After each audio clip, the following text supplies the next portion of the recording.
Bonjour à tous, on se retrouve aujourd'hui pour une petite vidéo sur une réparation d'une carte électronique. Ça, c'est une carte d'alimentation pour une télé, un écran plat, j'ai plus le modèle exact en tête. Et sur le problème de cette télé, donc ce qu'elle avait, l'ancien propriétaire quand il démarrait sa télé, on avait le voyant de démarrage qui clignotait, qui s'éteignait, qui clignotait, qui s'éteignait, qui clignotait, qui s'éteignait sans cesse. Donc après avoir regardé chez lui, j'ai réussi à diagnostiquer la panne sur la carte d'alimentation. On a plusieurs cartes, la carte d'alimentation, la carte mère et la carte Tecon, celle qui va gérer l'image. Et là vraiment le problème il est sur la carte d'alimentation qui va délivrer les tensions. Alors après avoir un petit peu diagnostiqué, l'écran plat il faisait 55 pouces, donc je pouvais pas le mettre dans ma voiture ni le ramener à la maison pour le réparer, donc j'ai juste pris la carte avec moi pour trouver la panne. Alors vous le dire à l'avance, la panne je l'ai déjà trouvée, je l'ai pas encore réparée, mais je vais vous faire du coup la suite au fur et à mesure avec vous. Alors ce qui se passe sur cette carte, une fois qu'on met la fiche du secteur donc sur la prise, logiquement on est censé trouver plusieurs tensions sur cette carte.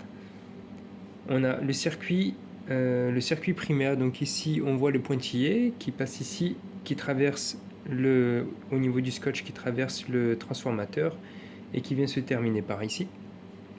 On est censé trouver circuit primaire 320 volts avant d'avoir appuyé sur le bouton démarrer.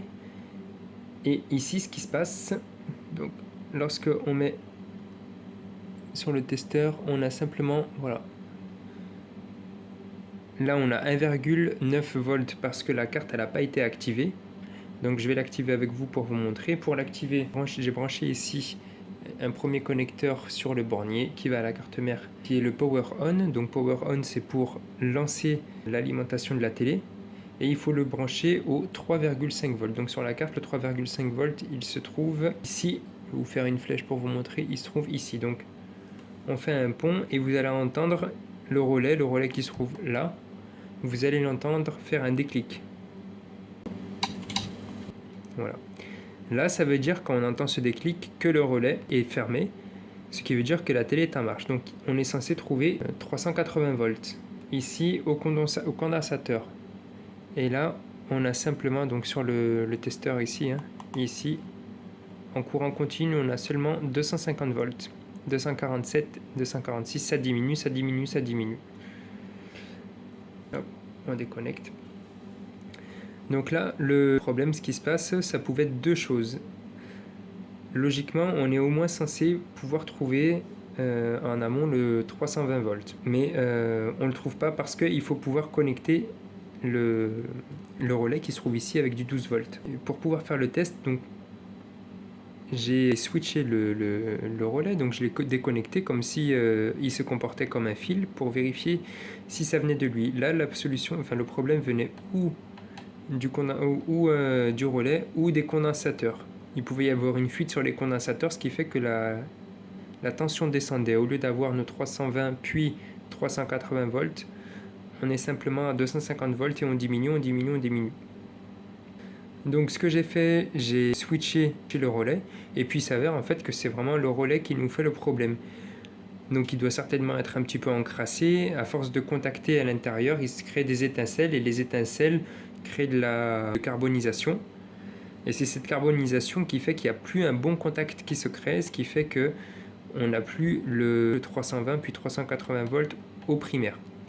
Donc là, pour vous montrer que ce problème nous vient bien de ce relais, je vais faire un pont entre les deux connexions. On va refaire un test et là vous allez voir du coup que on a bien nos tensions qui sont délivrées.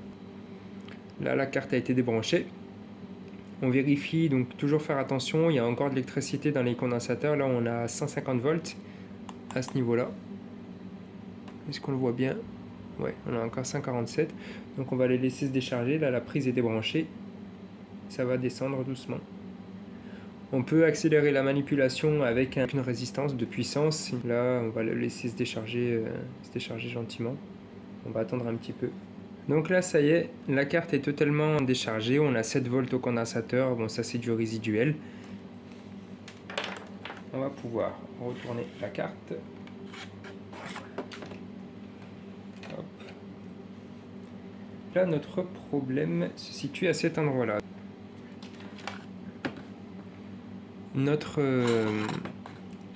Le relais qui nous pose problème, c'est celui-ci. En retournant la carte, il se trouve à cet endroit-là. À cet endroit-là. Et ce relais, en fait, qu'est-ce qu'il va couper? Il va couper le neutre de l'EDF. Donc, on a la connexion ici qui vient de l'EDF et l'autre côté qui va sortir. Et ces deux-là, ils sont séparés. Ces deux-là, celui-là et celui-ci, sont séparés par le relais. Donc moi, ce que je vais faire, je vais simplement faire un petit pont de soudure entre ce relais et ce relais.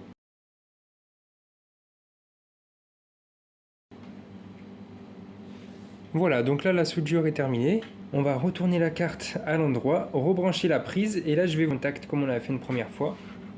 Alors, avant du coup de remettre la carte à plat, que je puisse vous le montrer. Ici, on a le modèle de la carte.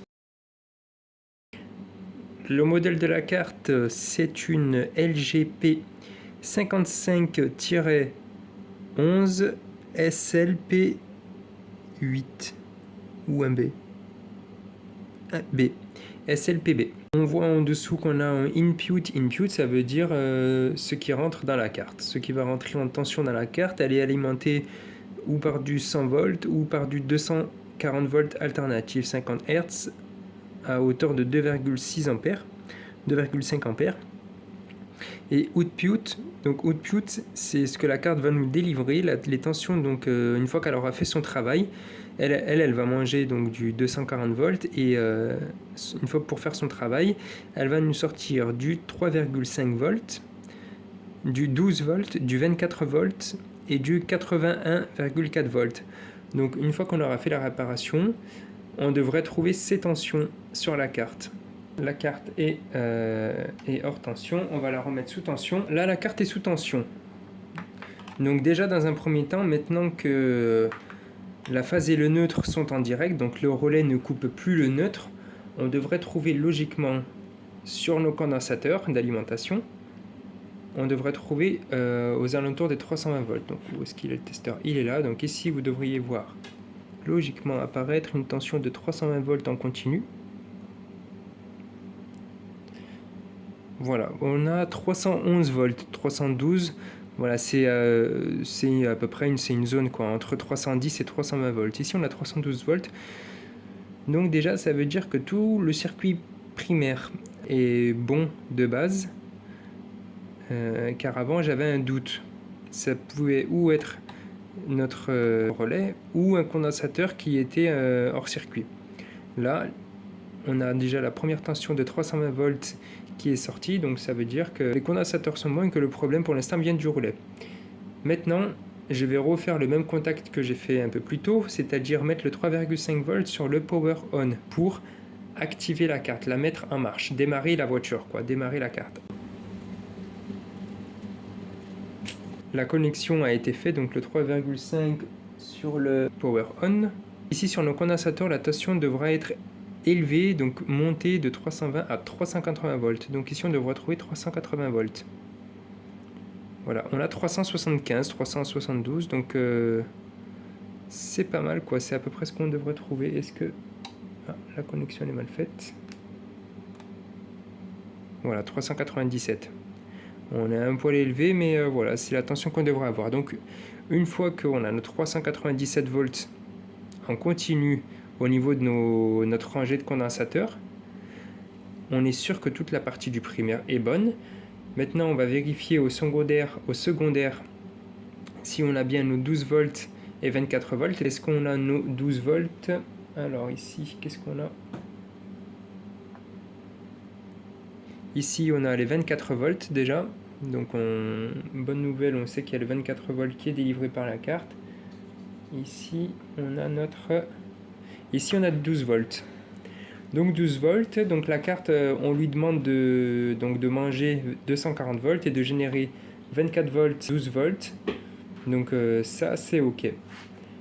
On lui demande aussi de générer du 81 volts. Alors logiquement, on ne devrait pas avoir tout de suite 81 volts. Je crois qu'on aura une tension plus basse ici. Voilà, ici on a 56 volts.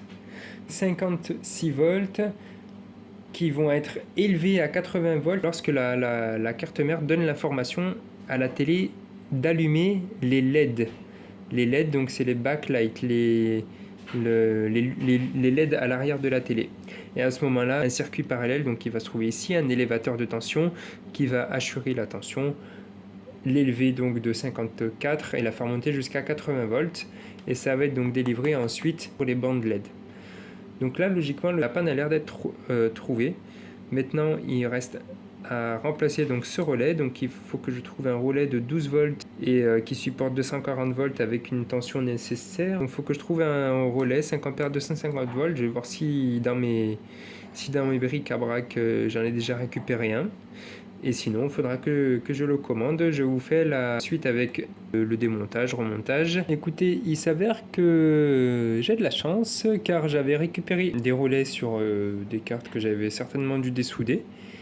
Et ici, j'ai un relais qui s'appelle le SJS 112DM. C'est un relais qui peut absorber du 250 volts au niveau du contact, au niveau du switch de l'interrupteur. Et il est piloté par du 12 volts. On a ici, sur la carte, c'est un 5 ampères. Il peut absorber jusqu'à 5 ampères. Nous, on va lui mettre jusqu'à 10 ampères. Donc lui, il est un peu mieux. Voilà, il pourra supporter plus de puissance. Donc c'est pas plus mal d'un côté.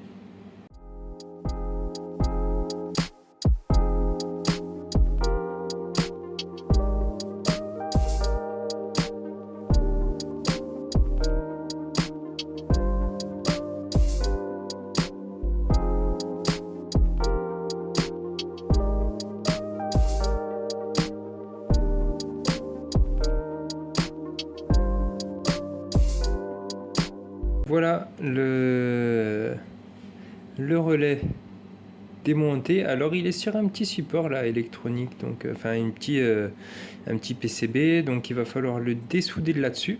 On regarde bien. Alors pour bien vous le montrer ici, le petit dessin ici qu'on a les deux vagues, ça c'est le côté bobine. Donc ne pas se tromper de sens en mettant le nouveau. Le côté bobinage va se passer ici, donc là c'est le côté 12 volts. Et ici donc on a un trait, le petit trait blanc. Ça c'est le symbole d'un interrupteur. Donc là le contact va se mettre de ce côté. Donc je dessoude ça, j'y soude le nouveau dessus, nettoyez bien comme il faut à l'alcool et on peut remonter la suite.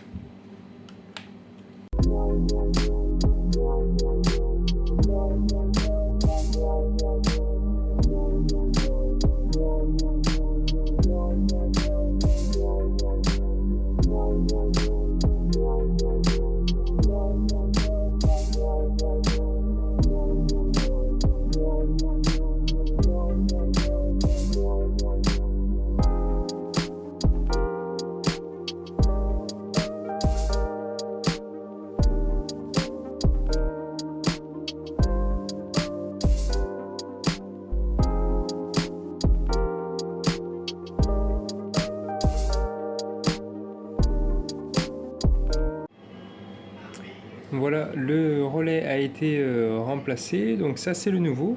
L'ancien, voilà l'ancien, il est là, donc celui-là, poubelle. Le nouveau, on va l'installer sur le PCB de la carte d'alimentation.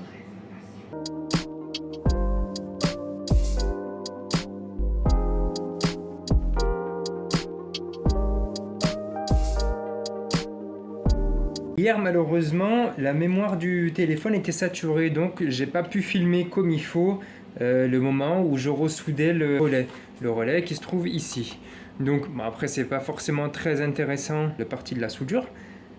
Là je vous refais un petit test vidéo du coup pour vous montrer comme quoi la carte a été réparée, c'est-à-dire que nous avons bien nos tensions qui sont délivrées lorsque l'on force la carte avec le pontage. Donc comme je vous montrais hier avec notre connexion qui est ici. Là actuellement le relais n'est pas mis sous tension, n'est pas enclenché. On ne devrait pas avoir de jus sur le pont de diode côté alternatif. Alors ici on est censé avoir 230 volts.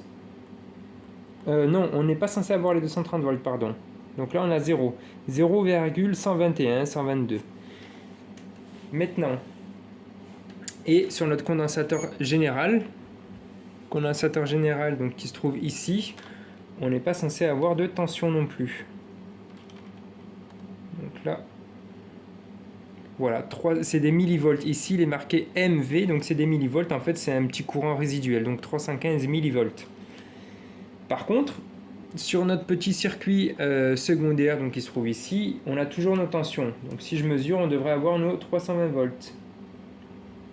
Voilà, 320 volts. 320 volts, là c'est super. Pour l'instant, la carte réagit bien. Je vais faire la jonction donc du 3,5 volts, 3,5 ici sur le power on, donc l'activation de la carte. On devra entendre peut-être le petit déclic.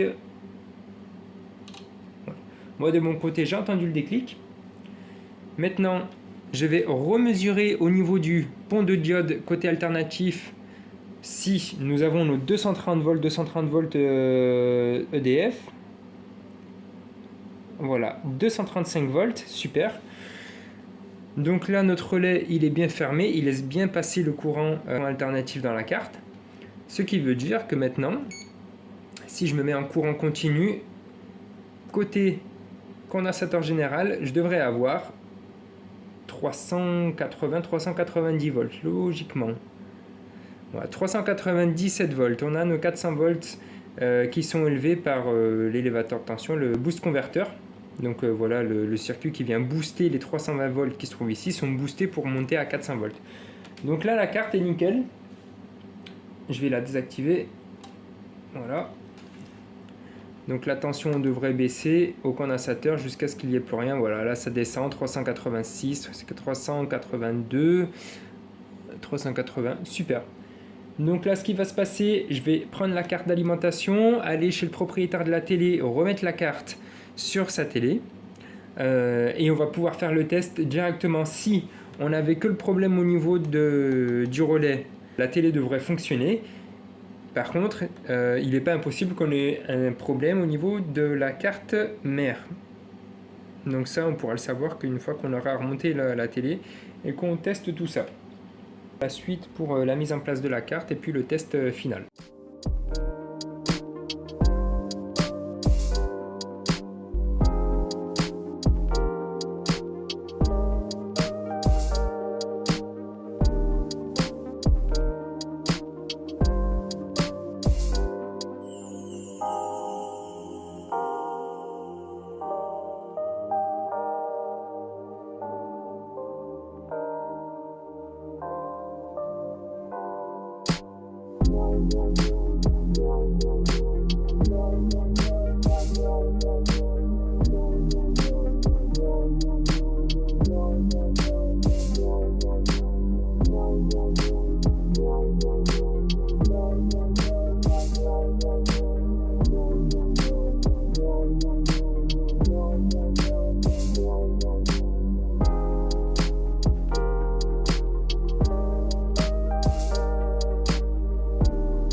Vas-y, allez. Bon, du coup, voilà le test. Une fois la télé remontée, la prise a été branchée.